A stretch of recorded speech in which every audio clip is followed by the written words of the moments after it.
Hey guys, hello, నమస్తే. So ఈరోజు నేను మా మమ్మీ వాళ్ళ ఇంట్లో ఇండియాలో ఉగాది సెలబ్రేషన్స్ ఎలా చేసుకున్నాను, పచ్చడి ఎలా చేసానో చూపించబోతున్నాను. Please don't forget to like, share and subscribe my channel. Ugadi పచ్చడి కలుపుకునే విధానాన్ని తయారు చేద్దాము. ఇది బాగా కలిపిన కొత్త చింతపండు పులుసు. ఇది ఒక 30 గ్రామ్స్ తీసుకొని మనం బాగా నానబెట్టి కొంచెం దాన్ని పులుసు పిండి ఫస్ట్ దీన్ని ఒక బౌల్లో తీసుకుని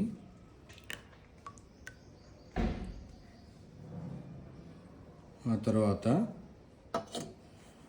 వేప పూతది వేప చెట్టు యొక్క పువ్వుది కొంచెం కోసుకొని కడుక్కున్న తర్వాత మంచిగా దీనిలో తగుమేర కలుపుకొని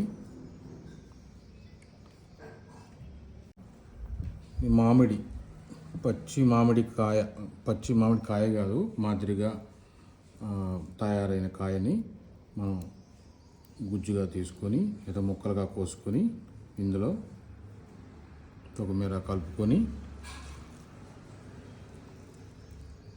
కలియబెట్టి దీనిలో భాగంగా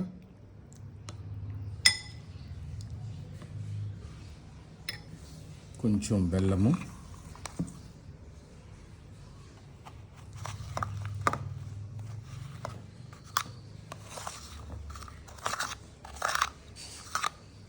అలాగే కొంచెం కారము,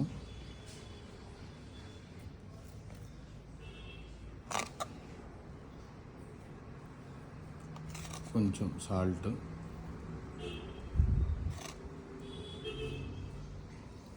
వేసుకొని మిశ్రమాన్ని బాగా కలియబెట్టి ఒక ఔషధంలాగా తయారు చేసుకొని ఈ ఔషధాన్ని మనం ఈ ఉగాది పండగ రోజు తీసుకున్నట్లయితే ఇది రాబోయే వేసవికాలం యొక్క వడబాధ నుంచి మన శరీరాన్ని తట్టుకునేటట్టుగా గట్టిగా సౌష్టంగా ఇది తయారు చేస్తుంది. దీన్ని ఒక 4 స్పూన్లు అరగడుపును తీసుకుంటే చాలా మంచిది. ఇది ఉగాది పచ్చడి యొక్క విశిష్టత. హియర్ యు గో, యమ్మీ ఉగాది పచ్చడి అయితే రెడీ అయిపోయింది. ఇలా సింపుల్గా దేవుడి దగ్గర పులిహార, పూర్ణాలు, గారెలు, పాయసం అండ్ పచ్చడి విత్ సమ్ ఫ్రూట్స్ పెట్టుకొని దేవుడి దగ్గర పూజ చేసేసుకున్నాము. ఆఫ్టర్ సో లాంగ్ టైం అని ప్రశాంతంగా మేము పూజ చేసుకున్నాను. మళ్ళీ చెప్తున్నాను, please don't forget to like, share and subscribe.